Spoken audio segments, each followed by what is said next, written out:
नमो अरिहन्ताणं नमो सिद्धाणं नमो आयुर्याणं नमो जयाणं नमो लोये सौवसाहुणां हसपञ्चनमोखारो सौवपावपनाशनो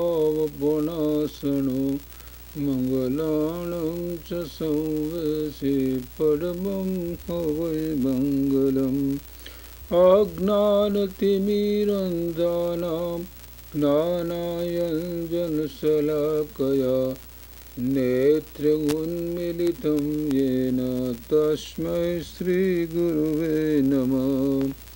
महादेव्याकुक्षिरत्नं सप्तजितवरयात्मजं श्रीराजचन्द्रयहं वन्दे तत्त्वलोचनदायकं प्रभु तत्त्वलोचनदायकम्। तो आ समयसार संवर अधिकार संवर થી જ મોક્ષ માર્ગની શરૂઆત થાય છે। મોક્ષ માર્ગ કયો તો સુખનો માર્ગ કયો। મોક્ષ એટલે સુખ। મોક્ષ કોઈ બીજું સ્થાન નથી, કોઈ સ્થાને રહી એનાથી સુખ નથી થતું। મોક્ષ એટલે પોતાના આત્મા સ્વરૂપમાં સ્થિરતા કરવાથી મોક્ષનો માર્ગની શરૂઆત થાય અને એ સ્થિરતા પૂર્ણ થાય એટલે મોક્ષ માર્ગ પૂરો થાય। એટલે કોઈ પૂછે છે કે મોક્ષ માર્ગ એટલે શું, ધર્મ એટલે શું? ધર્મ એટલે સુખ। જ્યાં જ્યાં ધર્મ હોય ત્યાં ત્યાં સુખ હોય, અને જ્યાં સુખ ન હોય ત્યાં ધર્મ નથી। જેને અંતરનું સુખ નથી, કોઈના આધાર વિના, કોઈ ઇન્દ્રિયના વિષયોના આધાર વિના, અગર તો બીજા કોઈ પણ પ્રકારના આધાર વિના પોતાના આત્મામાંથી જેને સુખ આવે છે એને એ ધર્મમાં છે। તો ધર્મ એટલે સુખ, ધર્મ એટલે શાંતિ, ધર્મ એટલે એવી શાંતિ કે જે આવ્યા પછી જેનો નાશ કોઈ દિવસ થાય નહીં। તો ધર્મ એટલે સુખ, ધર્મ એટલે શાંતિ। તો હવે એ શાંતિ કોઈના આધાર વિના, માત્ર પોતાના સ્વરૂપના આધારે પ્રગટેલી શાંતિ। જગતના પદાર્થો ત્યાં શાંતિ પ્રગટ થતી નથી। તો એ પ્રગટ ક્યારે થાય કે જ્યારે સંવર થાય ત્યારે। તો સંવર છે એ મોક્ષ માર્ગનું પેલું પગથિયું છે। એ પ્રથમ મિથ્યાત્વનો સંવર કરવો પડે। મિથ્યાત્વ જાય ને સમ્યક દર્શન થાય।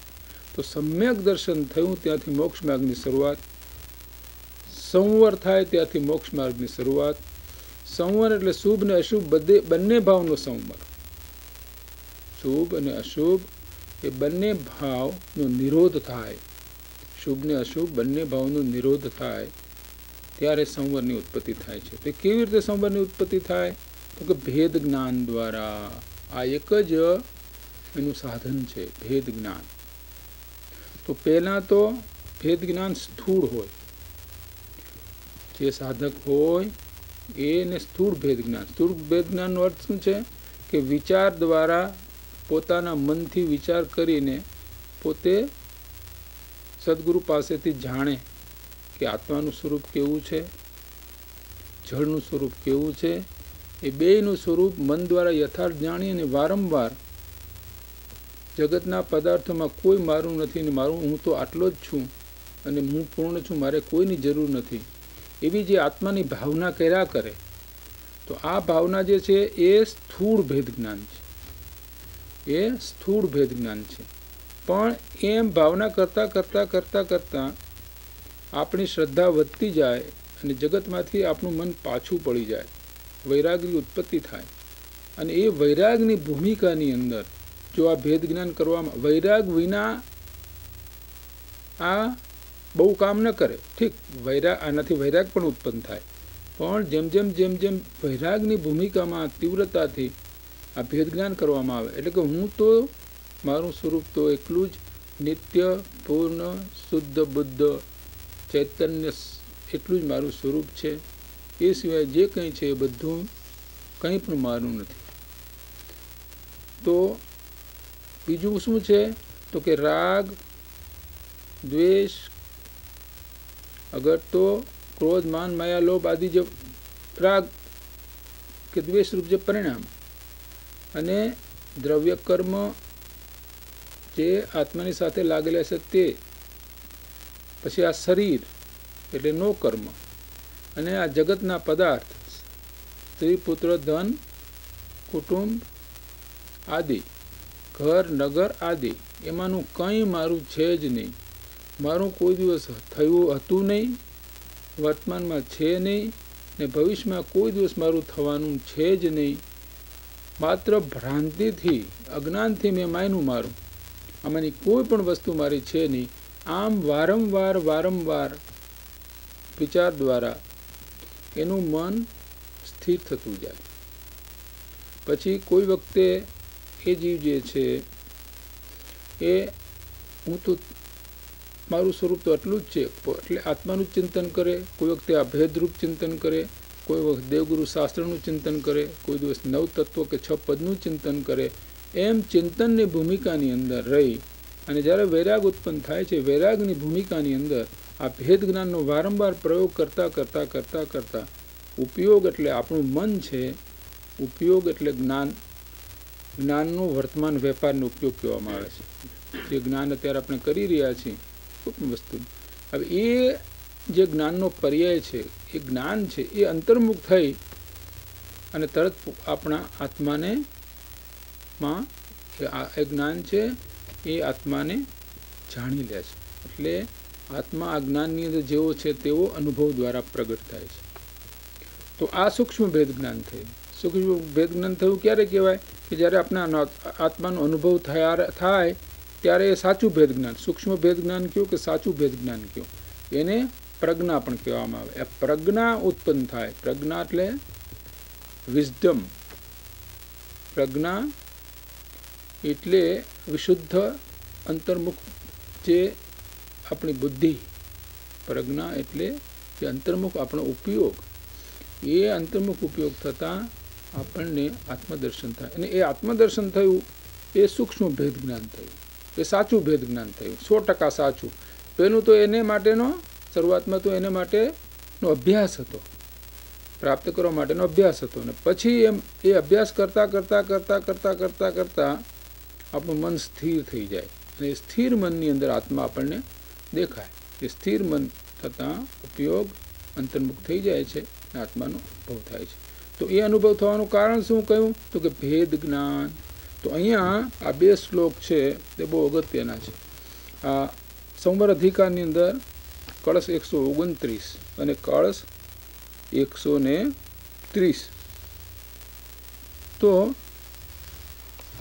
આ કળશ 129માં કહ્યું છે કે આ સાક્ષાત સંવર ખરેખર શુદ્ધ આત્મતત્વની ઉપલબ્ધિથી થાય છે અને તે શુદ્ધ આત્મતત્વની ઉપલબ્ધિ ભેદ વિજ્ઞાનથી જ થાય છે. માટે એ ભેદ વિજ્ઞાન અત્યંત ભાવવા યોગ્ય છે. ભાવવા યોગ્ય છે કે વારંવાર અભ્યાસ કરવા યોગ્ય છે. તો એ વાત કરી કે જીવને જ્યારે ભેદ જ્ઞાન થાય છે ત્યારે જીવ જ્યારે આત્માને અને કર્મને યથાર્થપણે ભિન્ન જાણે છે, અનુભવમાં જુએ છે કે આ હું ને આ રાગાદી ભાવ મારા નથી ને મારું સ્વરૂપ તો આ આનંદ સ્વરૂપ છે, એવું સ્પષ્ટ અનુભવે છે. 2 વસ્તુ જે છે તો કે આપણી સામે જે વસ્તુ પડી છે તે સામે 2 જેમ ખુરશી પડી છે જુદી જુદી, એ જેમ 2 ખુરશી આપણે જુદી દેખાય એમ આપણું પોતાનું સ્વરૂપ અને રાગાદી ભાવ છે એ સ્પષ્ટ આપણને ભિન્ન દેખાય. એ જે દિવસે જ્યાં ભિન્ન દેખાય એને ભેદ જ્ઞાન કહેવામાં આવે છે, સાચું ભેદ જ્ઞાન. પણ એ અભ્યાસ દ્વારા, એટલે વારંવાર પહેલાં તો મનથી અભ્યાસ કર્યા કરવો પડે. એમ કરતાં આપણું મન શાંત અને સ્થિર થાય. એટલે સ્થિર થતાં એ સ્થિર અને સ્વચ્છ મન, એટલે કે રાગાદી ભાવ અલ્પ થઈ ગયા હોય, શું મલિનતા ઓછી થઈ ગઈ હોય, કષાય ઉપશાંત થઈ ગયા હોય. કહ્યું છે ને કષાયની ઉપશાંત, કષાય શાંત થઈ ગયા હોય. તો આવી શાંતિની ધારાની અંદર આપણે શાંત આત્મા દેખાય છે. તો એવો અનુભવ થાય પછી ક્યારેય એ અનુભવ જાય નહીં, એટલે કે શાંતિનો ભંગ થાય અને આપણે સ્પષ્ટ પ્રતિપળે દેખાય કે હું તો આ શાંત સ્વરૂપ આત્મા છું, આ રાગાદી ભાવ છે એ કંઈ મારું સ્વરૂપ નથી. એ આપણે સ્પષ્ટ જેમ બે ખુરશીઓ સામે પડેલી ભીન દેખાય એમાં બે વાતો અનુભવ કરીએ ત્યારે આપણને ભીન દેખાય છે. તો આ પ્રમાણે તો આ ભેદ જ્ઞાન દ્વારા જ આત્માનો અનુભવ થાય, બીજો કોઈ રસ્તો નથી. તો અહીં સ્પષ્ટ એટલા માટે બતાવ્યું કે જીવને જ્યારે ભેદ જ્ઞાન થાય છે, અર્થાત જીવ જ્યારે આત્માને અને કર્મને યથાર્થપણે ભિન્ન જાણે છે, રાગાદી ભાવ એ ભાવ કર્મ છે, તો રાગાદી ભાવ ભાવ કર્મને અને આત્માને બેયને એકી સમયે ભિન્ન જુએ, આપણે જોઈએ અનુભવ થાય ત્યારે જ્ઞાની પોતે આ પ્રમાણે બેને ભિન્ન જુએ. એ ભિન્ન જુએ છે એનું નામ ભેદ ગયો. અત્યાર સુધી ભિન્નતા નહોતી દેખાતી, એક રૂપ બધું દેખાતું હતું. આત્મા ને રાગ ને બધો ભેળસેળ થયેલો દેખાયો. હવે એ બે ભિન્ન દેખાણા, બે ભિન્ન દેખાણા.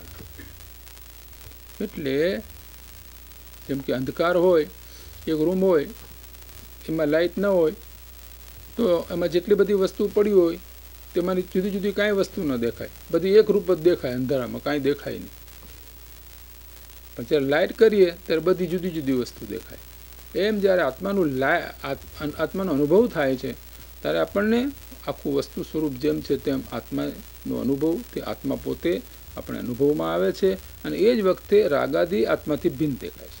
આ ભેદ જ્ઞાન, આ ખરું ભેદ જ્ઞાન, સૂક્ષ્મ આવું દેખાવા માંડે સતત આપણને, ત્યારે આપણને આત્મા અનુભવ થયો છે. અને આવું જેને થાય એનું મોક્ષ થયા વિના રહે નહીં. સકળ કર્મથી મુક્ત તે ભવે થાય, 5 ભવે થાવ, 15 ભવે થાવ કે થોડાક વધારે ભવો થાવ, પણ એ મુક્ત થાય અને અનંત જે દુઃખ સંસારનું છે એનું ટેળાવે. તો અહીં એ વાત કરી તો અહીંયા 130મા શ્લોકમાં કહ્યું છે કે આ ભેદ જ્ઞાન ક્યાં સુધી ચાલુ રાખવું.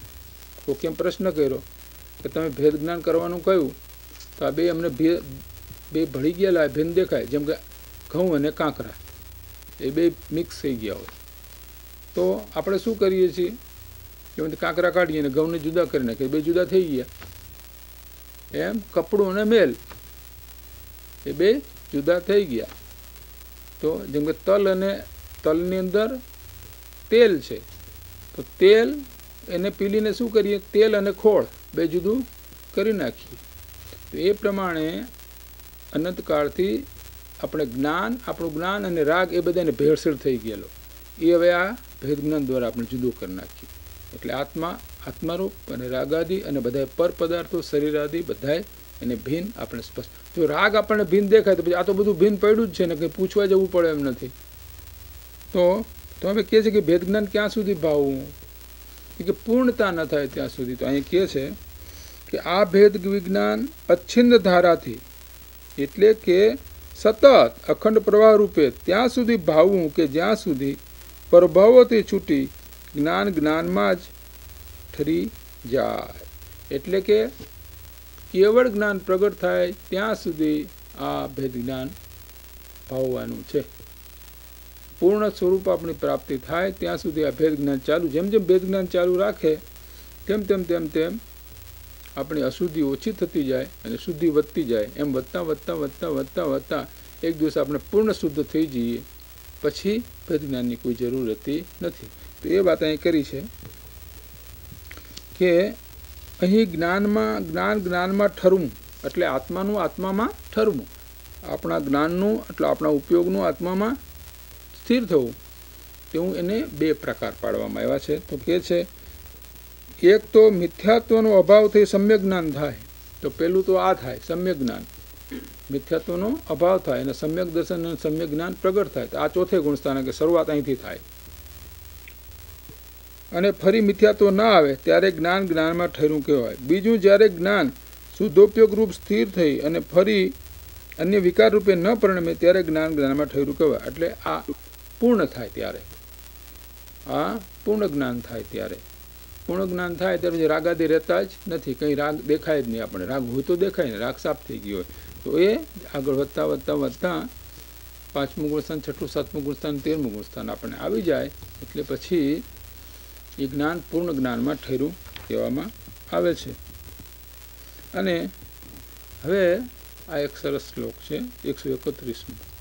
એની અંદર આચાર્ય દેવ કહે છે કે અનંતકાળની અંદર જે જીવો આ અનંત સંસારનું દુઃખમાંથી નિવૃત્ત થયા અને જે સિદ્ધ ગતિને પામ્યા અને સિદ્ધ થયા, એ બધા આ ભેદ વિજ્ઞાનની કળાથી જ સિદ્ધ થયા છે, બીજી કોઈ કળાથી સિદ્ધ થયા નથી. તો કહે છે કે જો કોઈ સિદ્ધ થયા છે, આ શ્લોક 131મો છે કળશ, જે કોઈ સિદ્ધ થયા છે તે ભેદ જ્ઞાનથી સિદ્ધ થયા છે.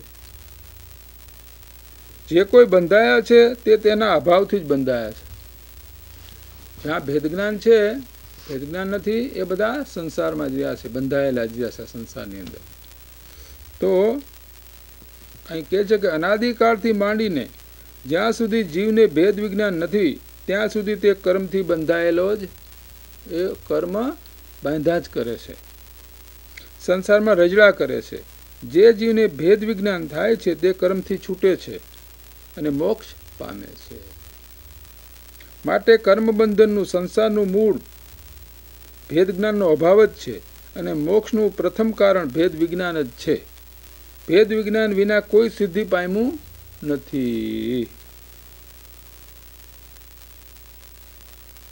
એટલે આ ભેદ વિજ્ઞાન એ ખરેખર મૂળ વસ્તુ છે. કેમ? ભૂલ ક્યાં આવી ગઈ છે કે આપણને આપણો આત્મા અને રાગ બે એક સ્થળે જોઈએ છીએ. જ્ઞાનમાં રાગ જ દેખાય છે, આત્મા દેખાતો જ નથી. આ ભેદ વિજ્ઞાન દ્વારા વારંવાર ચિંતન દ્વારા આ બંને જુદા પડી જાય છે. જેમ અરીસો હોય એમાં 50 વસ્તુઓ ઝળકતી હોય તો અરીસોનું મૂળ સ્વરૂપ દેખાય જ નહીં. એમાં જે હોય એ બધું દેખાય, લાલ ને પીળું જે સામું મૂકવું દેખાય. એમ આપણને અરીસો દેખાય જ નહીં, અવરાઈ ગયો, છવરાઈ ગયો. પણ એ આવરણ જો દૂર કરવામાં, અરીસો છવરાઈ ગયો પણ અરીસામાં તો એકેય વસ્તુ ગઈ જ નથી. અરીસો તો પોતે જેવો છે તેવો સ્વચ્છ છે, પણ આપણે ભ્રાંતિ ઉત્પન્ન થઈ ગઈ કે અગ્નિ અરીસામાં છે, ને વિષ્ટાય અરીસામાં છે, ને ફૂલે અરીસામાં છે, ને જે કંઈ સામું હોય બધું અરીસામાં 50 વસ્તુ, 50 હજાર વસ્તુ, તો એ જ વસ્તુ આપણને દેખાય છે ને આપણે અરીસો ભૂલી ગયા. એમ આપણે આત્મા ભૂલી ગયા અને રાગાદી ભાવ તે જ હું એવું થઈ ગયું. તો શ્રી ગુરુના ઉપદેશ દ્વારા વારંવાર ભેદ વિજ્ઞાનનો પહેલાં સ્થૂળ પ્રયોગ કરવાનો અને પછી એ કરતાં સૂક્ષ્મતાથી આપણે આત્મજ્ઞાન થાય. આત્મજ્ઞાન થયું એટલે સૂક્ષ્મ ભેદ જ્ઞાન થયું, સૂક્ષ્મ બોધ થઈ ગયો. તો આ પ્રમાણે આ ભેદ જ્ઞાન જ કળા છે. અનંતકાળમાં, અનંતકાળથી અનંત જીવો જે અત્યાર સુધીમાં સિદ્ધ થયા એ બધા આ ભેદ વિજ્ઞાનની કળાથી જ સિદ્ધ થયા છે, બીજી કોઈ કળાથી સિદ્ધ થયા નથી. માટે મુમુક્ષે ભેદ જ્ઞાનનો વારંવાર અભ્યાસ કરવો.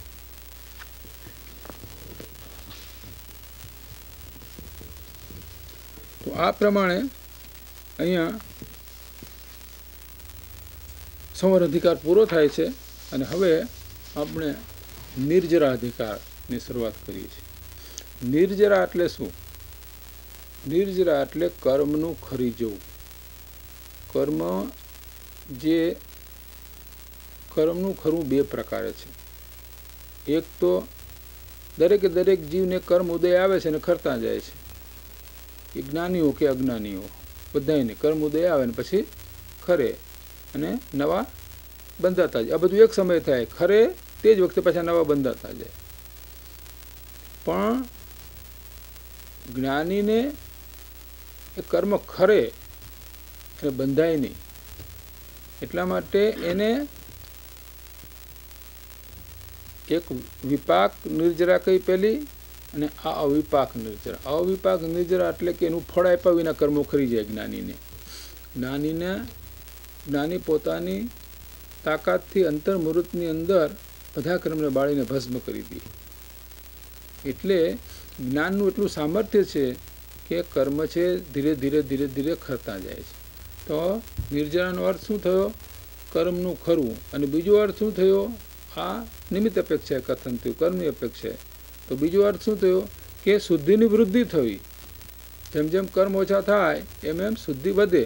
જેમ કે સૂર્ય છે તો સૂર્યની આગળ વાદળા આવી ગયા અને ખૂબ વરસાદ જેવું થઈ ગયું ત્યારે સૂર્ય ખૂબ જ વાદળથી ઢંકાઈ ગયો, પછી થોડી વખત થાય એટલે વાદળા થોડાક વિખરાય, એટલે થોડોક પ્રકાશ આવે, અને પછી જેટલા ગાઢ વાદળા હોય એટલો એ પ્રકાશ અવરાય. એમ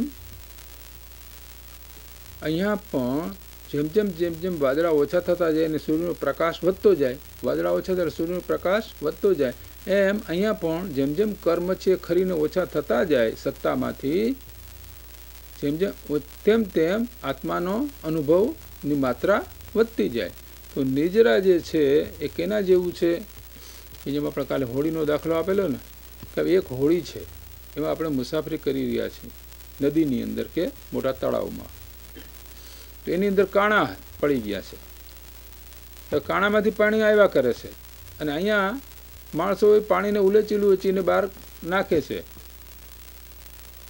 પણ શું થાય છે, એ ઉલેચા કરે ને અંદર ભરાયા કરે, ઉલેચા કરે ને ભરાયા કરે. એમ સંસારી જીવને કર્મ જે છે ઉદય આવીને ખરતા જાય, નવા બંધાતા જાય. તો એથી તો કાંઈ મહેનત આપણી સફળ થાય નહીં, પરંતુ જો એ જે આવવાના બારા છે પાણીના આવવાના, એ જો બંધ કરી દઈએ તો નવું પાણી આવે નહીં. તો એ બંધ કરવું, નવા કર્મનું ન આવવું, નવા કર્મ આત્મા સાથે ન જોડાવા, તેને સંવર કહેવામાં આવે છે. અને હવે જે પેલી હોળીમાં પાણી વધ્યું એને કાઢી નાખવું, એનું નામ નિર્જરા. કેમ કે હવે આટલું નીકળી ગયું, પછી નવું પાણી તો આવવાનું છે નહીં. તો જેમ હોળીમાંથી પાણી કાઢવું એ નિર્જરા થતાં હોળી બધી પાણી રહિત થઈ જાય. એમ કર્મ જેથી જેમ કર્મ ખરતા જાય, કર્મ ખરે છે શુદ્ધિ, જેટલી આપણે એકાગ્રતા અને જેટલી જ્ઞાની પોતે એકાગ્રતા કરે છે તેટલી એકાગ્રતાના જોરે આ કર્મ ખરી જાય છે. તો નિર્જરા એટલે કર્મનું ખરવું. બીજી અપેક્ષા એ પૂછીએ તો નિર્જરા એટલે શુદ્ધિની વૃદ્ધિ થવી. આનું નામ નિર્જરા છે. કેમ કે અનંતકાળના આપણા કર્મ છે, તો અનંતકાળના કર્મ એક સમય બધા જતા રહેતા નથી. કર્મ પણ ધીરે ધીરે જાય છે. એટલે પહેલામાં પહેલું જે જોરદાર કોઈ હોય તો મોહની કર્મ છે. તો મોહની કર્મનો જે દર્શન મોહ છે, દર્શન મોહનીય કર્મ જે છે એ દર્શન મોહ પહેલાં જાય. એટલે કે દર્શન મોહ કહો કે મિથ્યાત્વ કહો, એ મિથ્યાત્વ પહેલાં જાય એટલે પછી આપણું કામ બરાબર થયા વિના રહે નહીં. એટલે પહેલામાં પહેલો શું કરવાનું છે કે મિથ્યાત્વ આપણે જવું જોઈએ. એ મિથ્યાત્વ કેવી રીતે જાય? આ પ્રમાણે આપણે વિધિવત ભેદ જ્ઞાનની વાત કરી એ પ્રમાણે જાય. તો એ ભેદ જ્ઞાન થયું એટલે નવા સંવર થયો, આત્માનુભવ થયો એટલે સંવર થયો, અને સંવર થયો એટલે નવા કર્મ આવતા રોકાઈ ગયા. હવે જે જૂના કર્મ છે, પણ જૂના બચ્યા તો છે ને, જેમ હોળીમાં પાણી વહેતું તો છે ને, તો એને કાઢવાને માટે મહાપુરુષો પોતાના પોતે ધ્યાનમાં બેસે, અને ધ્યાનની તીવ્રતા થતાં એમને કર્મ કરે. અને ધ્યાનમાં બેસવાને માટે પછી મોટા તપો કરે. બાહ્ય તપ 15 આપવા કરે, મહિનાના થઈ જાય, 2 મહિના થઈ જાય, કે જ્ઞાનીને એવી કાંઈ ન હોય, 1 દિવસનો કરે, 2 દિવસના કરે. એ પ્રમાણે બાહ્ય તપ પણ જ્યાં સુધી એની સ્થિરતાને મદદ કરે ત્યાં સુધી એ બાહ્ય તપ પણ કરે. તો ગમે એમ કરીને પોતે સ્થિરતા પોતાના સ્વરૂપમાં કરવાની પ્રવૃત્તિ કરે. જેટલી સ્થિરતા થાય એટલા કર્મ એની મેળે ખરતા જાય. એ કર્મ કોઈ લાકડી મારીને ખરવાના હોતા નથી, પણ પોતાના આત્મામાં જેટલી આપણે સ્થિરતા કરીએ એટલા કર્મ કરતા જાય. જેટલી સ્થિરતા કરીએ એટલા કર્મો કરતા જાય. તો એટલે નિર્જરા અધિકાર વિશે આ વાત કહેવામાં આવે છે. અને અહીંયા ખાસ કરીને જ્ઞાનીના સ્વરૂપનું પણ વર્ણન નિર્જરા અધિકારમાં કરવામાં આવ્યું છે. તો નિર્જરાનો અર્થ કર્મનું ખરવું, અગર તો આત્માની શુદ્ધિની વૃદ્ધિ થવી, એને સાચી નિર્જરા કહે છે. નિર્જરા તો જગતના બધા સંસારી જીવોનો પ્રતિફળ થઈ રહી છે, પણ સંસારી જીવ જે છે એને કર્મ આવે એનો ઉદય આપી ખરી જાય, પણ એ જ વખતે પાછું નવું કર્મ બંધાય. પણ જ્ઞાનીને નવું કર્મ બંધાતું નથી, કેમ કે એને હવે રાગાદિક મિથ્યાત્વ ગયું છે. એટલે રાગાદિક અતિ અજ્ઞાન છે જ નહીં, માટે અજ્ઞાનથી જે કર્મ બંધાતું હતું એ કર્મનો પોતાને જ્ઞાનીને રોધ થઈ ગયો. તો આ પ્રમાણે પ્રથમ શરૂઆત ચોથે ગુણસ્થાનની, એટલે આ પહેલાં સમ્યક દર્શન થાય, અને સમ્યક દર્શન પછી દિવસે દિવસે સમ્યક દર્શનની વૃદ્ધિ થતી જાય અને પછી ચારિત્ર મોહનો ઉદય જતો રહે, પછી 12 વ્રતધારી સાધક બને, પછી મહાવ્રતધારી 6થી 7મા ગુણ સ્થાનિક બને અને પછી પૂર્ણ થાય.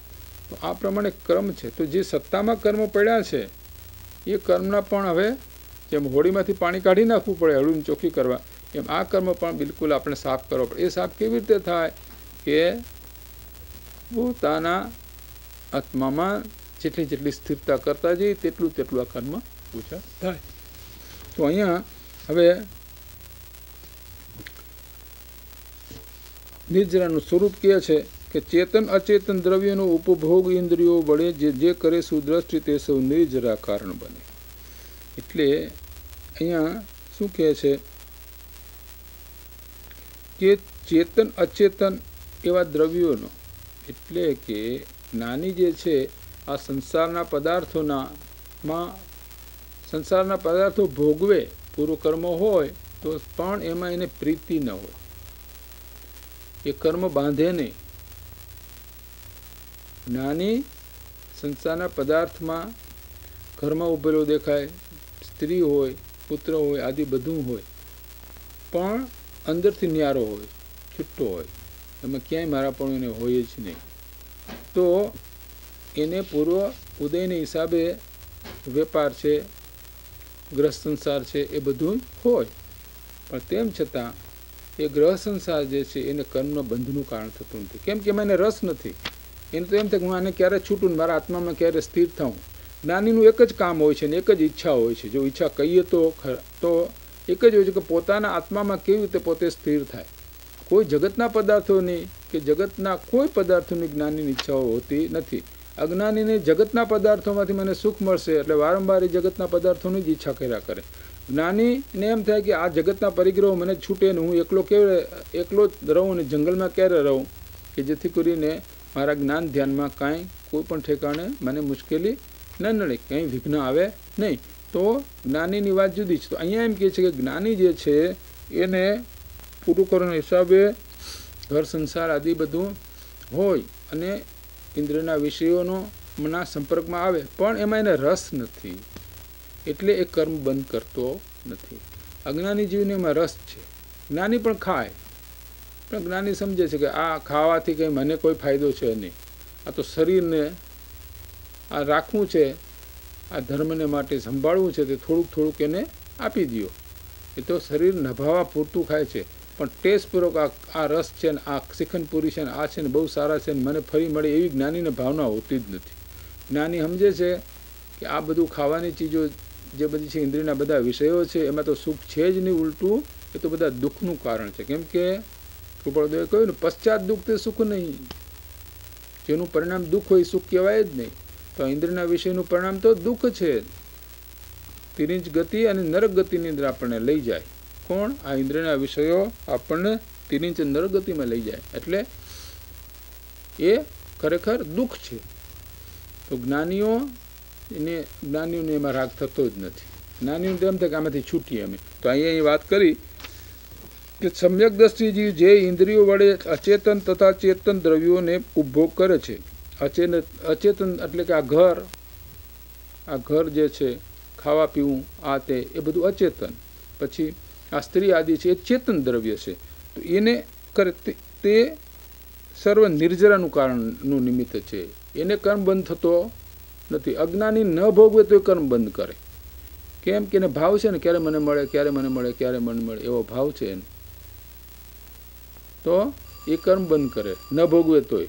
ને જ્ઞાની ભોગવે તોય કર્મ બંધ ન કરે. આટલો ફેર. કેમ કે એમાં રસ નથી. જ્ઞાની ને રસ નથી જરા પણ. એટલે જેમ આપણે તાવ આવ્યો હોય અને પરાણે આપણે ખાઈએ એમ જ્ઞાની પરાણે એમાં જોડાય છે, પરાણે જોડાય છે. ઈચ્છા જ્ઞાનીની નથી. તો અહીંયા વાત ભાવાર્થમાં બહુ સ્પષ્ટ કરી છે કે સમ્યક દ્રષ્ટિને જ્ઞાની કહ્યો અને જ્ઞાનીને રાગ દ્વેષ મોહનો અભાવ કહ્યો. માટે સમ્યક દ્રષ્ટિ વિરાગી છે.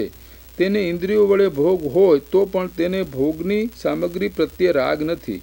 તે જાણે છે કે આ ભોગની જે સામગ્રી પરદ્રવ્ય છે, મારે એને કાંઈ સંબંધ નથી. મારે એને કોઈ પણ પ્રકારનો સંબંધ નથી. કર્મના ઉદયના નિમિત્તથી તેનો અને મારો સંયોગ વિયોગ થાય છે. જ્યાં સુધી એને ચારિત્ર મોહનો ઉદય આવીને પીડા કરે છે અને પોતે બળહીન હોવાથી પીડા સહી શકતો નથી, ત્યાં સુધી જેમ રોગી રોગની પીડા સહી શકે નહીં ત્યારે તેનો ઔષધિ આદિ વડે ઇલાજ કરે છે, તેમ ભોગ ઉપભોગની સામગ્રી વડે વિષયરૂપ ઇલાજ કરે છે. જ્ઞાની વિષયમાં જોડાય છે પૂર્વકર્મના હિસાબે, પણ એમાં ક્યાંય એને રસ નથી અને ક્યારે છૂટી એમ એને થાય છે. અજ્ઞાનીને તો એમ થાય કે ક્યારે આ મને મળ્યા જ કરે, બસ આટલો આ ફેર છે. પરંતુ જેમ રોગીને રોગને અને ઔષધિ ભલી જાણતો ને, રોગી છે એમ કોઈ રોગી થોડું ઈચ્છે કે કાંઈ મને ઔષધિ મળે, કાંઈ હું દવા ખાઉં, સારો થાય પછી કોઈ દવા ખાય નહીં. તેમ સમ્યકદર્શી એને પૂર્વ કર્મના ઉદય ચારિત્ર મોહના ઉદયના હિસાબે ભોગ ઉપભોગ સામગ્રીને ભલી જાણતો નથી. આ રીતે રાગ દ્વેષ મોહ વિના જ તેના ફળને ભોગવતો હોવાથી તેને કર્મ બંધાતું નથી. એને કર્મ આ હિસાબે બંધાતું નથી, કેમ કે એને પ્રીતિ જ નથી. જેમ નોકર હોય, મેનેજર હોય મોટલનો, એ મેનેજરને મેનેજર તો પગારનો ધણી, પછી મોટલમાં નુકસાન જાય તોય ભલે અને મોટલમાં નફો થાય તોય ભલે, એ મેનેજરને અને મેનેજરને મોટલ છોડવી હોય તો લ્યો આ શેઠ આ રાજીનામું, મારે નથી કામ કરવું. આ બીજું, અને પહેલાંને મોટલ છોડવી હોય તો ક્યારે છોડે, ક્યારે ભાવ આવે ને એવું ઘરાક મળે ને કરે ને ત્યારે છૂટે. એની કી મોટલ છોડી, જેને મારી મોટલ છે એમ માયનું છે અને આ તો મારી મોટલ છે એમ માયનું છે, તો એ કેદી છૂટે એને? અને પહેલાંને મેનેજરને છોડવી હોય તો મોટલ, કેમ કે મેનેજર સમજે કે મારી મોટલ છે જ નહીં, પતી ગયું, હું તો પગારનો ધણી. તો એમ જ્ઞાની ને એવું જ છે, આ નોકર જેવા છે જ્ઞાની. આ જગતના કોઈ પદાર્થ મારે છે જ નહીં, કોઈ સાથે મારે કાંઈ સંબંધ નથી ને કોઈ જગતના પદાર્થ મને સુખ આપે એમ છે જ નહીં. કેમ કે સુખ તો મારા આત્મામાંથી હું અનુભવી રહ્યો છું. અત્યારે હમણાં હું આત્માનું સુખ શાંતિ અનુભવી રહ્યો છું, તો જગતના પદાર્થની મારે કંઈ જરૂર છે જ નહીં. તો આ જગતના પદાર્થો છોડવા હોય તો જ્ઞાનીને કાંઈ છૂટેલા જ છે. જ્ઞાનીને કોઈ જગતના પદાર્થમાં રાગ હોય જ નહીં. જો જ્ઞાની જગતના કોઈ પણ પદાર્થમાં અલ્પમાત્ર રાગ હોય તો એને સમ્યક દર્શન થાય જ નહીં. સમ્યક દર્શનને કોઈ પણ પ્રકારનો રાગ ન હોય, એટલે ઉદયમાં આવે બધું કરે પણ અંદરથી છૂટતા હોય. જેમ ધાવ માતા હોય તો જેમ બેબી સીટર, તો બેબી સીટર છોકરાને રમાડે ને છોકરાને બધું રાખે ને છોકરાને દૂધ પાય ને બધું કરે, પણ અંદર સમજે કે આ છોકરું મારું નથી, મારે તો આ બેબી સીટિંગને $2-4-5 જે મળે લઈને મારે તો જવાનું. આ છોકરું પછી જે થાય એ ખરું. અને મા બાપની છોકરું માંદું પડે તો બેબી સીટરને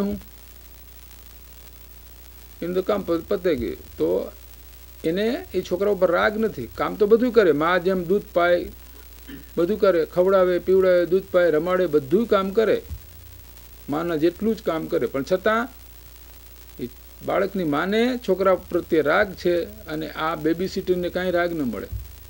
કામ તો બે હરખું કરે છોકરાને. પેલી 6 કલાક જાય નોકરીમાં તો 6 કલાક સુધી બેબી સીટર રાખે, એને ખવડાવે ને પીવડાવે ને ફૂડાવે ને બધું કરે, પણ એને રાગ નથી. એ બીજે છોકરા જતી રીતે એને થાય કે આ છોકરું લઈને જવું મારું ના, કેમ કે મારું છે જ નહીં. ત્યારે એની સગી માં છે એ તો હોસ્પિટલમાં માંદી પડી હોય તો એ છોકરાને યાદ કરતી હોય કે મારા છોકરાને શું થયું છે, કેમ ખાધું હશે, કેમ પીતા હશે, કેમ કે મારાપણું છે ને. ત્યાં બેબી સીટરને જાય ફરવા જાય તો એને એ છોકરું થોડું યાદ આવે, કેમ કે પોતાનું છે જ નહીં ને રાગ હતો જ નહીં. એમ જ્ઞાનીને જગતના કોઈ પણ પદાર્થ પ્રત્યે રાગ છે જ નહીં. બસ આ 2 દાખલા યાદ રાખવા, નોકરનો અને બેબી સીટરનો. તો જ્ઞાની છે એ આ નોકર ને બેબી સીટર જેવા છે. એને છોકરા જેમ નોકરની દુકાનમાં કાંઈ રાગ નથી, મારા પણ હું માનતો નથી. ત્યારે કે મોટલ હળગી ગઈ કે મોટલને નુકસાન થઈ ગયું કાંઈ, તો એને હું કાંઈ નહીં થાય, જરાક દુઃખ કે જરા સારો માણસ હોય તો એમ થાય જરા દુઃખ થયું, પણ એને અંદરથી કાંઈ ન હોય કે ભાઈ એવું શું થાય, થઈ ગયું, આગ લાગી ગઈ, શું કરીએ, થઈ ગયું નુકસાન. અને પેલો માલિક હોય ઊંચા નીચો થઈ જાય, હવે શું કરું ને કેમ કરું, કેમ વીમાના પૈસા લેવા ને શું કરું, એ બધી ચિંતામાં પડી જાય. તો પોતાપણું જ્યાં છે ત્યાં દુઃખ છે, બાકી તો દુઃખ ક્યાં છે? પોતાપણું છૂટી ગયું. જ્ઞાનીને પોતાપણું હોય જ નહીં. તો એ આ જે બધા ભોગ છે જ્ઞાનીના, એ બધા ભોગ એમાં કોઈ પણ જાતનો રાગ નહીં હોવાથી ઉલટી જ્ઞાનીને આ ભોગની પ્રવૃત્તિમાં જ્ઞાની પોતાની નિંદા કરે છે કે હે પ્રભુ, અમે આમાંથી ક્યારે છૂટીએ? આ પૈસામાંથી, પરિગ્રહમાંથી, આ સ્ત્રીમાંથી, આ કુટુંબમાંથી, આ ઘરમાંથી અમે ક્યારે છૂટીએ? હા, તો કૃપાળુદેવે બહુ સરસ વાત કરીને, અપૂર્વ અવસર એવો ક્યારે આવશે, ક્યારે થઈશું બાહ્યાંતર નિર્ગ્રંથ જો. શેની ભાવના ભાવી છે? આ સંસારનો ત્યાગ કરીને અમે સાધુપણું ક્યારે અંગીકાર કરી દઈએ કે જેથી કરીને અમે જંગલમાં જઈ એકાકી વિચરતો વરી સ્મશાનમાં ને વરી પર્વતમાં વાઘ સિંહ સંયોગ જો. અડોલ આસનને મનમાં ને છોબ જો, જાણે પાયમાં પરમ મિત્રનો યોગ જો. અને કોઈ પ્રત્યે એને રાગ દ્વેષ હોય જ નહીં. તો આવી એને તો અહીંયા રહેવું જ નથી સંસારમાં. અજ્ઞાનીને ઘરમાં ને શરીરમાં ને છોકરામાં ને બાદ ભળીને પડ્યા રહેવું છે. અને પેલો કે હવે આ લપ ક્યારે અમને છૂટે, બસ આટલો ફેર જ્ઞાની અજ્ઞાનીનો. બીજી કોઈ ફેર નથી આ જ્ઞાની. જ્ઞાનીને એવું હોય જ નહીં. જ્ઞાની તો કે અપૂર્વ, અમને એવો અપૂર્વ આવો ક્યારે અવસર આવે કે અમે બાહ્યથી અને અંતરંગથી અમે છૂટા પડી જઈએ. આ બધું સંસારના પદાર્થોથી બધાથી છૂટા પડીને જંગલમાં અમે ક્યારે જઈએ? એમ કે છે એકાકી વિચરતો સ્મશાનમાં અને વળી જંગલમાં ક્યારે જઈએ? તો જ્ઞાનીની ઈચ્છા આ જગતના પદાર્થોમાંથી છૂટવા છે ને અજ્ઞાનની ઈચ્છા આ જગતના પદાર્થોને બાદ ભરીને ભેળી કરવાની. જેટલી બને એટલી વધારે ભેરી કરો, જેટલા બને એટલા પૈસા ભેરા કરો, જેટલા બને એટલા ઘરો કરો, જેટલી બને એટલું મોટલો કરો, આપણું કરો, બસ એને એમાં બાદ છે. છોકરાને ભણાવો, આમ કરો ને તેમ કરો ને, તો આખા જગતને બાદ ભરે અજ્ઞાની. ને જ્ઞાની એક પરમાણુમાં પણ પોતાપણું માને નહીં. બસ આ જ્ઞાની અજ્ઞાનીનો ફેર છે. તો એ વાત અહીંયા કરવામાં આવી છે. તો પછી અહીં કહે છે, હવે અહીં એક દાખલો આપે છે શેનો? જ્ઞાની અજ્ઞાની સમજવા માટે. જેમ આ 195મી ગાથા છે કે જેમ ઝેરના ઉપભોગથી પણ વધ જન મરતો નથી, તેમ કર્મ ઉદય ભોગવે પણ જ્ઞાની બંધાતો નથી. કે જેમ વૈદ પુરુષ વિષને ભોગવતો અર્થાત ખાતો છતો મરણ પામતો નથી, તેમ જ્ઞાની પૂદગલ કર્મના ઉદયને ભોગવે છે તો પણ બંધાતો નથી.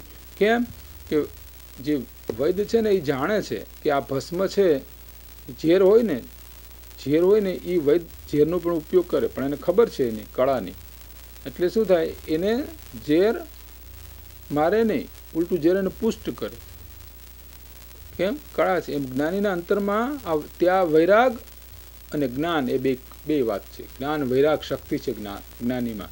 તો એ વૈરાગ કોઈ દિવસ એને પરપદાર્થમાં ભળવા દે નહીં. અને જ્ઞાન એની ચોખ્ખી કરે કે તું તો આ છો, વારંવાર એ જ કે તું તો આ છો, તારું આ સ્વરૂપ નથી. તે જ્ઞાન એટલે જાગૃતિ. જ્ઞાન એટલે બીજું શું? જ્ઞાન એટલે જાગૃતિ. હું તો આત્મા છું, બીજું હું કાંઈ નથી. એવી જેને સતત જાગૃતિ વર્તી રહી છે, જ્ઞાનીને સતત જાગૃતિ વર્તી છે. ઊંઘમાં એને આત્માનો અનુભવ છે. ઊંઘતા હોય તોય એ વાત એના મનમાંથી ખસતી નથી. ઊંઘતા હોઈએ આપણે ત્યારે આપણે થોડા ભૂલી જઈએ આપણું નામ ક્યાં, કશું નહીં. એ પ્રમાણે તો જ્ઞાનીને આ વાત માટે એને ક્યાંય કર્મનો બંધ થતો નથી. હવે એ જ બીજો દાખલો આપે, જેમ અર્તિભાવે મદ્ય પીતા મતજન બંધતો નથી, દ્રવ્ય ઉપયોગ વિશે અર્થ જ્ઞાની બંધ. આ જ પ્રમાણે કોઈ છે, એ દારૂનો દાખલો આપ્યો છે કે જેમ કોઈ પુરુષ મદિરાને અરતિભાવે અપ્રીતિથી પીતો થકો મત થતો નથી, એ ગાંડો ન થાય, એને પ્રીતિ જ નથી. અને તેવી રીતે જ્ઞાની પણ દ્રવ્યોને ઉપભોગ પ્રત્યે અરત વર્તતો હોવાથી બંધાતો નથી.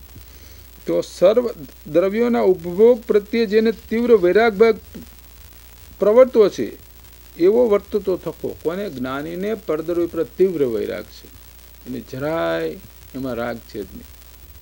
વિષયોને ભોગવતા છતાં પણ તીવ્ર વૈરાગના સામર્થ્યને લીધે એ બંધાતો નથી.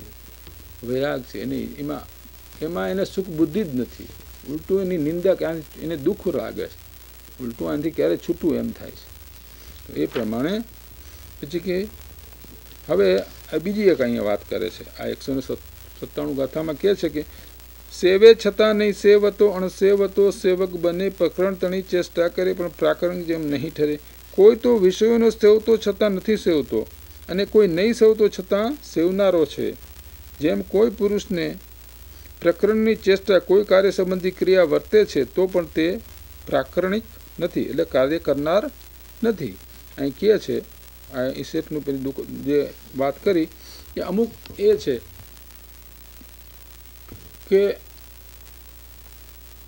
વસ્તુ હોય અને રાગ ન હોય, વસ્તુ ન હોય અને રાગ ન હોય, વસ્તુ ન હોય અને રાગ હોય, એમ બને. એક ભિખારી છે, બધા માણસો કે હું કરોડપતિ થાઉં કરોડપતિ થાઉં, બધા કરોડપતિનો પૈસા મેં રાગ કરે.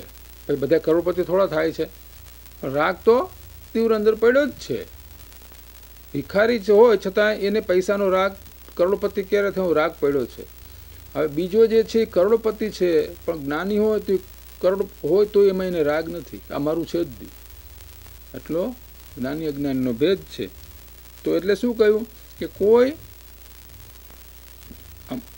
અમુક જેવા હોય અંદર ઈચ્છા હોય કે ક્યારે હું બધું આમ ખાઉં ને પીવું ને ફરવા જાઉં ને આ કરું ને બધે આમ કરું ને તેમ કરું, એવી ઈચ્છા હોય પણ જઈ શકે નહીં. કાંઈ પૈસા હોય તો જાય ને, કાંઈ જઈ શકે નહીં. પણ અંદર એને ઈચ્છા છે ને, તે ઈચ્છાથી એટલે કર્મનો બંધ થઈ ગયો. એને ઈચ્છા કરી નથી, કર્મ બંધાણું નથી. પછી ઈચ્છા કરી અને કર્મ બંધાય તો ખરું જ. ઈચ્છા ક્રિયા થાવ કે ન થાવ, આપણે સાસુ હોય, સાસુને વહુ બેને હંમેશા થોડા ઘણું કાંઈક કોઈક ઠેકાણા ન બને એવું બન્યું હોય ને સાસુ રોજ વહુને ટક ટક ટક ટક ટક ટક ટક કરતી હોય તો વહુને એમ થયા કરે કે આ મરે ક્યારે, આ મરે તો સારું, આ મરે તો સારું હું છૂટું, આ મરે તો સારું હું છૂટું. પણ હાહુ એમ કે આ ઈચ્છા કરે તો હાહુ મરી જાય. પણ આને તો કર્મ બંધાઈ ગયું. શું થયું? આને કર્મ બંધાઈ ગયું. સાસુ મરી કરી નહીં તો કર્મ તો એને બંધાઈ ગયું. એટલે જીવ ઇન્દ્રિયના વિષયો ભોગવે નહીં છતાં કર્મથી બંધાય. રાગ કરે, આ મને ક્યારે મળે, ક્યારે મોટું ઘર મળે, ક્યારે પૈસા મળે, ક્યારે આ મળે, ક્યારે આ મળે, ક્યારે આ મળે, એવો ભાવ અંદર હોય ને પડ્યો છે ને, તેનાથી કર્મ તો બંધાઈ જાય. એવો ભાવ કરે એટલે કર્મ બંધાઈ જાય, ઈચ્છા કરો એટલે કર્મ બંધાઈ જાય. પૈસા તમને મેળવો કે ન મેળવો, તમને આપણે કર્મ તો બંધાઈ જ જાય.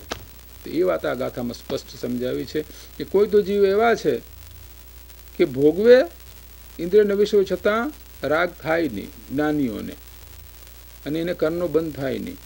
અને કેટલાક બીજા ઘણા જીવો એવા છે કે રાગ ઘણો કરે પણ ભોગવાની સામગ્રી ન હોય, ભોગવાની સામગ્રી હોય જ નહીં, રાગ કરે આખી જિંદગી રાગ કરી કરીને મરે ત્યાં સુધી આમ થાય તો ઠીક ને, આમ થાય તો ઠીક ને, કરોડપતિ થાવ ને, આમ થાવ ને, બે ચાર મોટર હોય તો ઠીક ને, હવે આ મોટર ઠીક નથી, ટોયેટો હવે મર્સિડીઝ, આ ને એવા ભાવ કર્યા જ કરે. આવે કરે નહીં, મોટર કાંઈ ન હોય પણ ભાવ કરીને કર્મ બાંધે. ભાવ કર્યો નથી ને કર્મ બંધાણું નથી. ત્યારે જ્ઞાનીની બધી સામગ્રી હોવા છતાં અમે જરાય રાગ નથી એટલે કર્મ બંધાતું નથી. બસ આટલી ખૂબી છે જ્ઞાની અજ્ઞાની. જ્ઞાનીને પરપદાર્થમાં સતત રાગ છે. પરપદાર્થનું હું કાંઈક કરી શકું, બસ મારે મોટર લાવી, હું મોટર લાવીશ. એટલે ભાઈ તું મોટર જળ ને તું ચેતન, તું મોટર કેવી રીતે લાવવાનો છે? પણ એ વાત સમજે કરે નહીં. આત્મા તો સૂક્ષ્મ છે, હું મોટર લાવવાનો હે? એ તો મોટરને કાળે મોટર આવે, જળની ક્રિયા તો ચાલુ જ છે ને. આમ કરું, આનું આમ કરી નાખું, છોકરાને મોટા કરું, છોકરાને જીવાડું, આમ કરું, કુટુંબને આમ કરું, મેં આમ કુટુંબને તાર્યું, આ બધાય ભાઈઓ બાઈઓ બધાને ધંધે ચડાવ્યા. એટલે ભાઈ તું ધંધે ચડાવ્યા ભાઈઓ બાઈઓને, એ બધા આવ્યા અભિમાન જ અજ્ઞાની કર્યા કરે. એ બધા પોતપોતાનું કર્મ લઈને આવ્યા છે. તો તમે ગયા ભવે તમે એ લોકોએ તમને આપ્યું છે, તમે આ વખતે એની સેવા કરો છો, તેમાં કાંઈ તમે આપણે કરીએ છીએ એ વાત જ નહીં. એ આત્માની ક્રિયા જ નથી. અજ્ઞાની એમ જ માને. તો અજ્ઞાની આખો દિવસ પરમાં પોતાપણું કરે, પરમાં આગું પાછું કરવાની વૃત્તિ કરે અને દુઃખી થયા કરે. ને જ્ઞાની આખા જગતને જોયા કરે, જગતમાં જે બનવું હોય એ બને, એ આગું પાછું કાંઈ થતું જ નથી મારાથી. કૃપાળુદેવે શું વાત કરી? એક સળીના 2 ભાગ કરવાની શક્તિ અમે ધરાવતા નથી. તો એ કૃપાળુદેવા જો 25 વર્ષની ઉંમરે એક સળીના 2 ભાગ કરી ન શકે તો આપણે બે ભાગ કરી શકીએ એમ. એટલે એમ કે જળની કે શરીરની કોઈ ક્રિયા આત્મા કરી શકતો જ નથી. જગતની કોઈ ક્રિયા, આ જે કંઈ ક્રિયાઓ દેખાય છે એ આત્માનું કામ જ નથી. જ્ઞાનીને એવો નિર્ણય વર્તે છે. એટલે કેમ જગતમાં જે થવું હોય થાય. તો કૃપળ એક ઠેકાણે વાત કર્યું છે ને, જે થાય તે યથાર્થ માનવામાં આવે કે બરાબર જે થાય તે થાય છે. જગત આત્મરૂપ માનવામાં આવે. આ જગતના બધા જીવો પોતાના જેવા જ છે. જે બને તે યોગ્ય માનવામાં આવે. જગતમાં જે કંઈ થાય બરાબર છે, એ કાળે થવાનું તો થયું. પરના દોષો જોવામાં ના આવે. જ્ઞાની કોઈ પરના દોષ ન જુએ. જ્ઞાની પોતાના દોષ, પોતાના દોષ જ જ્ઞાની જુએ, પરના દોષ ન જુએ. જ્ઞાનીને કોઈ લાકડી મારી હોય તો જ્ઞાની એમ કે આને કેમ લાકડી, ના, જ્ઞાની એમ ન કહે. જ્ઞાની એમ કે ભાઈ આ પૂર્વ કર્મનો ઉદય છે, તો આ તો બિચારો નિમિત્ત છે, એને કંઈ મને લાકડી નથી મળી, આ તો મેં પૂરું બાંધ્યું હતું માટે મારી. તો જ્ઞાની એમ છૂટી જાય. તો પ્રભુશ્રીજીએ જ્ઞાનીની વ્યાખ્યા કરેલી એક બહુ સરસ એક વાક્ય બનાવ્યું, બહુ સરસ બનાવ્યું કે જ્ઞાની અવડાનું સવડું કરે. બધું અવડાનું સવડું કરે જ્ઞાની. શું? બધી અવડાનું સવડું કરે.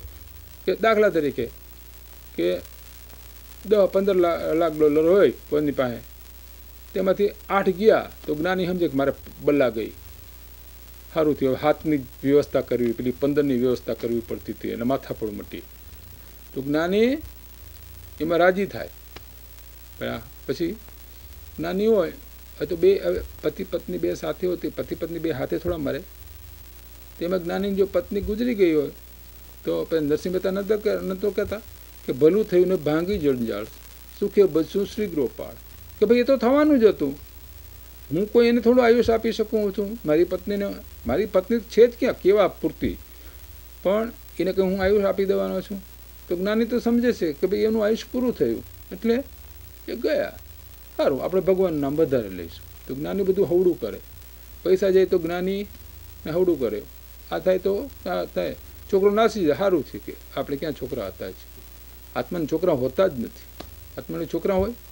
આત્મા તો નિત્ય પદાર્થ છે. હવે નિત્ય પદાર્થને બીજું શું હોય? કાંઈ ના હોય.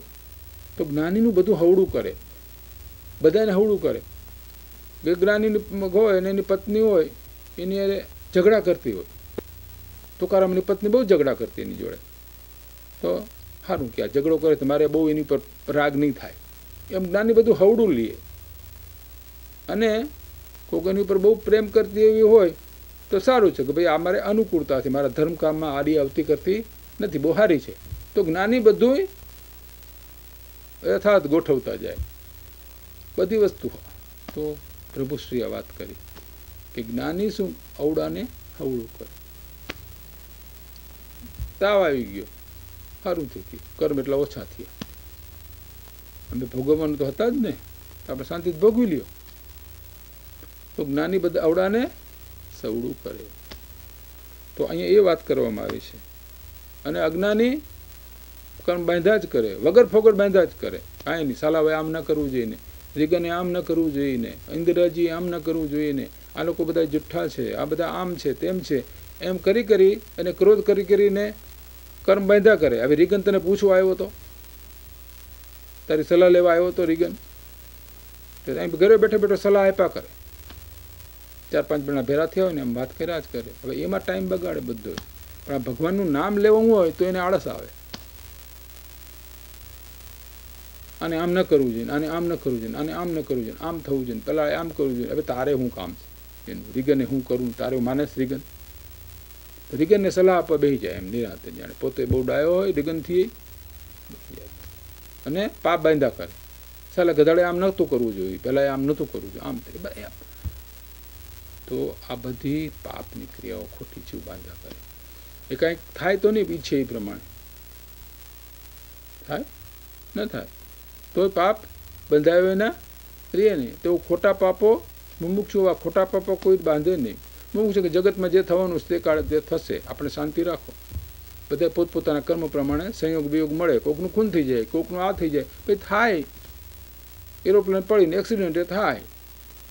તો કે પાયલોટનું ઠેકાણું નથી. આજકાલના પાયલોટ દારૂડિયા છે, એક્સિડન્ટ કરી દીધો એટલે તારો કોઈ હગવાલો હતો એ પ્લેનની અંદર, કાંઈ હતું તારે, કાંઈ લાગવું, કાંઈ નહીં, ને પાપ બાંધે.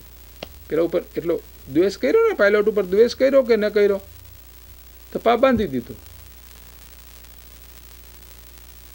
એટલે મહાપુરુષો કહે છે કે બને ત્યાં સુધી મનને બહારના પદાર્થોમાં જવા દેવું નહીં, નવરું ન રહે.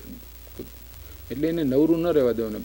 ભગવાનનું નામ લેવામાં, સત્શાસ્ત્ર વાંચવામાં, સત્સંગમાં, કંઈ નહીં તો ભગવાન પદો બોલવામાં, આ કરવામાં, એને એમાં ને એમાં એને ચાલુ, એમાં ને એમાં એને બરાબર મનને રાખવું. એટલે મન આવા વિચારો, ખોટા વિચારો જગતના કરતું બંધ થાય અને પાપ બાંધતું બંધ થાય. મૂળ તો પાપ બાંધતું, નહીં તો પાપ બાંધા જ કરે, આખો દાડો પાપ બાંધા જ કરે.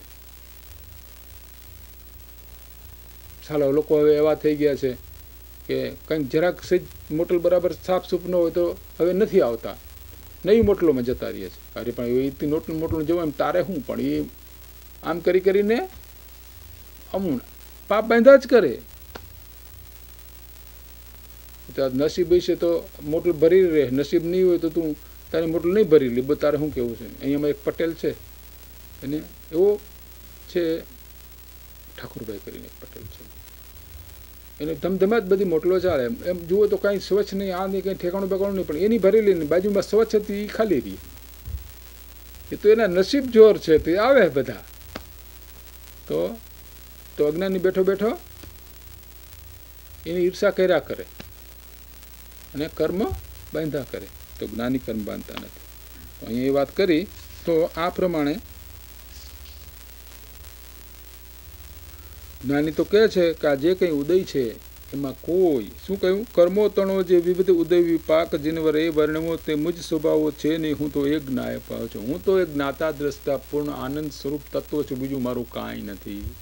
જ્ઞાની આ વાત સમજે છે ને આ વાત અનુભવે છે. સમજે એટલે બુદ્ધિપૂર્વક નહીં, અનુભવે જ પોતે હું તો આ જ છું.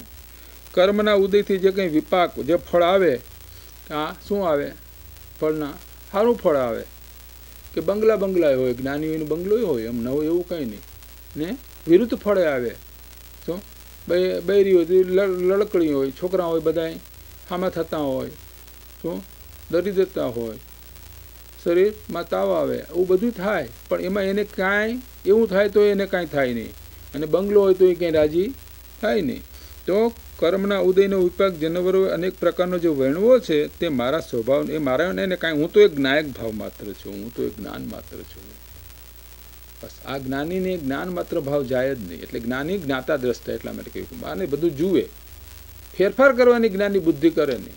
જગતના કોઈ ચીજની ફેરફાર કરવાની બુદ્ધિ ન કરે, એમાં થઈ શકતો નથી. જ્ઞાની સમજી ગયા કે આપણે કાંઈ ફેરફાર એક પરમાણુ આગું પાછું કરી શકવાની શક્તિ આત્મામાં છે જ નહીં. કે દરેક પરમાણુ સ્વતંત્ર અને દરેક જીવ સ્વતંત્ર. એક જીવ બીજા જીવનું કાંઈ કરે નહીં. આપણે હોય 60 વર્ષની ઉંમર હોય, 25 વર્ષનો છોકરો હોય અને બીમાર પડ્યો હોય તો 60 વર્ષના મા બાપ એને કંઈ આયુષ્ય આપી દે છે? મરી જાય. મા બાપ જીવતા હોય, છોકરા મરી જાય તો કેટલાય કેસ બની ગયા.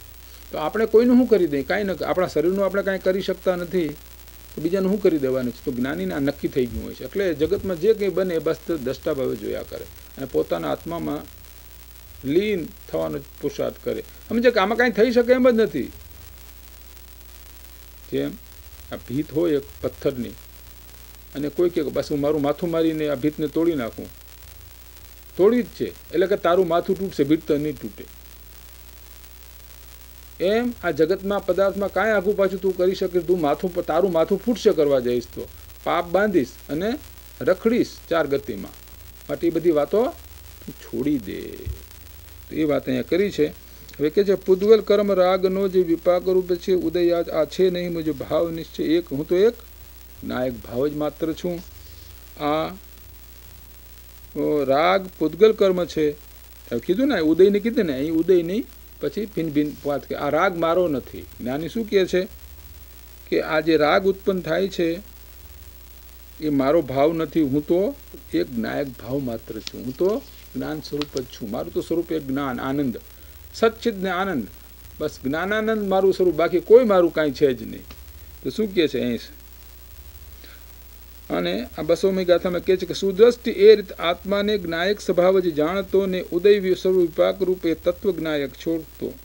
તો આ શું કહે છે કે આ રીતે સમ્યક દ્રષ્ટિ આત્માને જ્ઞાયક ભાવ સ્વભાવ રૂપ જાણે છે અને તત્વને અર્થાત સ્વરૂપને જાણતો થકો કર્મના વિપાક રૂપ ઉદયને છોડે છે.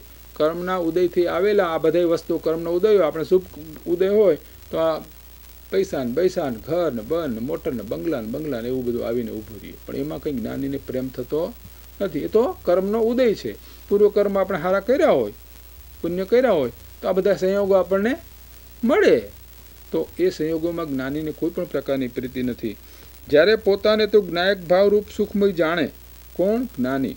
અહીં ભાવાર્થ કહે છે ગાથા 200નો કે જ્યારે પોતાને જ્ઞાયક ભાવરૂપ સુખમય જાણે અને કર્મના ઉદયથી થયેલા ભાવોને આકુરતારૂપ દુઃખમય જાણે છે, ત્યારે જ્ઞાનરૂપ રહેવું અને પ્રભાવોથી વિતરાગતા એ બંને વચ્ચે હોય છે.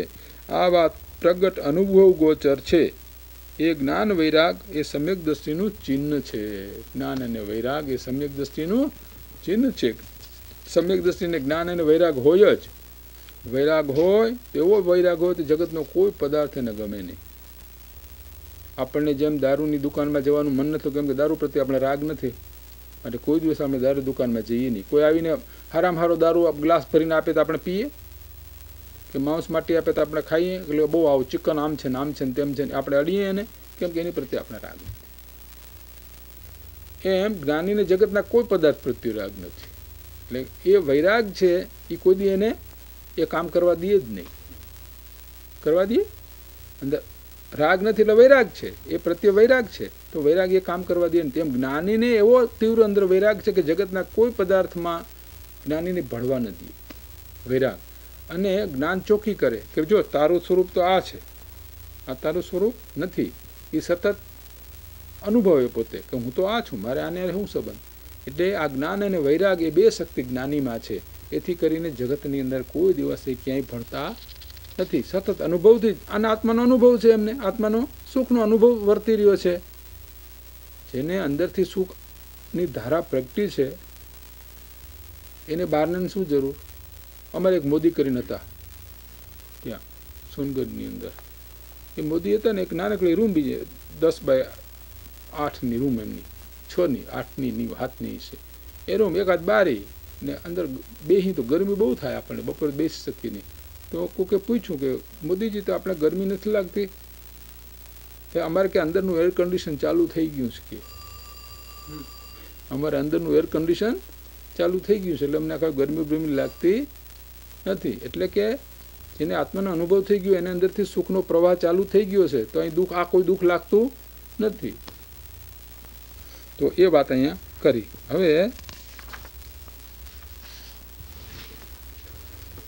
હવે ગાથા 102 ને 103. અણુમાત્ર પણ રાગાદિનો સદભાવ વર્તે જેને તે સર્વ આગમ ધર્ભલે પણ જાણતો નથી. આત્મને નથી જાણતો, જ્યાં આત્મને અનાત્મ પણ નહીં જાણતો, તે કેમ હોય સુદર્શી જે જીવ અજીવને નહીં જાણતો. આ એમ વાત કરે છે, જ્ઞાનીનું એક લક્ષણ બતાવે છે. કે શું બતાવે છે? કે રાગી જે જીવ, હવે પૂછે છે કે રાગી જીવ કેમ સમ્યક દ્રષ્ટિ નથી? તો કે એને રાગ છે માટે સમ્યક દ્રષ્ટિ નથી.